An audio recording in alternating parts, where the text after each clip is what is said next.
সেটা হচ্ছে আমাদের সাম্প্রতিক সময়ে আমাদের দেখা, সবাই আমরা চিনি সালাউদ্দিন সুমন ভাই, একজন ইউটিউব কন্টেন্ট ক্রিয়েটর, ঠিক আছে। তিনি কিন্তু তার প্রফেশন ছিল সাংবাদিকতা, ভালো চ্যানেলে সাংবাদিকতার পেশায় ছিলেন, যেটা অনেক অ্যাট্রাকটিভ প্রফেশন। সেটাকে বাদ দিয়ে উনি কিন্তু এখন ফুল টাইম কন্টেন্ট ক্রিয়েটর, অর্থাৎ ফ্রিল্যান্স টাইপ, তাই না?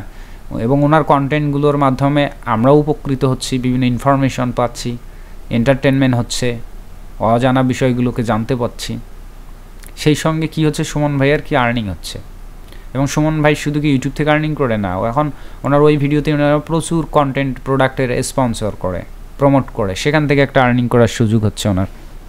সেই সঙ্গে কি হচ্ছে, দেশ বিদেশে ঘোরা হচ্ছে, তাই না?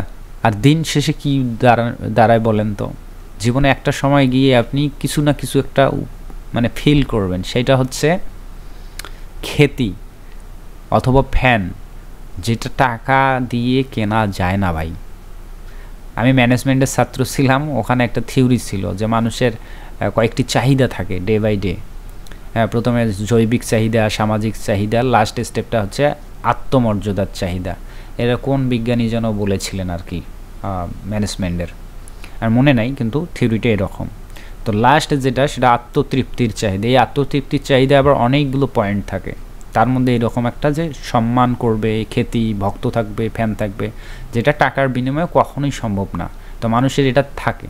তো এই যে আজকে সালাউদ্দিন সুমন ভাই কন্টেন্ট ক্রিয়েট করতেছে, আর্নিং হচ্ছে, স্পন্সর পাচ্ছে, ঘোরা হচ্ছে, দেখা হচ্ছে, দেশ দেখা হচ্ছে, সেই সঙ্গে উনি তো এত কন্টেন্ট ক্রিয়েট করতে পারতেছে না, সো উনি বাকি 5-10টা ছেলের কর্মসংস্থান করতেছে, তাই না?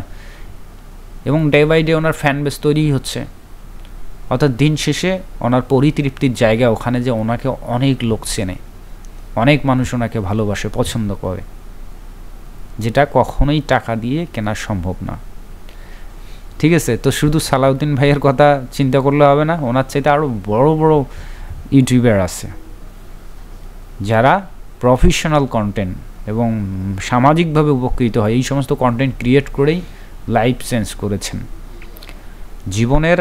আমরা ম্যাক্সিমামই জব করি শুধুমাত্র কিসের জন্য বলেন তো? অনেকে 2-1জন ব্যতিক্রম থাকতে পারেন যে ভাই জব করি আমি শুধুমাত্র সম্মানের জন্য, যে এই জব এই জন্য করি, এটা 2-1জন বলতে পারেন। কিন্তু ম্যাক্সিমাম লোকের মানে প্রত্যক্ষ পরোক্ষভাবে একটাই উদ্দেশ্য, আমাকে টাকা কামাই করতে হবে, যার মাধ্যমে আমি আমার নিজের জীবন এবং সংসারকে আমি রিল্যাক্স অথবা কমফোর্ট জোনে রাখতে পারি।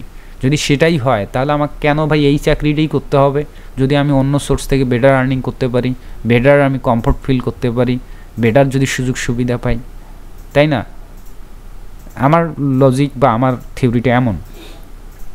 এখন আপনারা বাকিটা আপনারা ডিসিশন নিতে পারেন যে আসলে আমি ভুল বলেছি কিনা। তো যাই হোক, আমরা আমাদের আলোচনাটুকু এখানে সমাপ্তি দিচ্ছি, আমরা কাজে যাব, এবার সরাসরি কাজ দেখব, ঠিক আছে? ধন্যবাদ সবাইকে।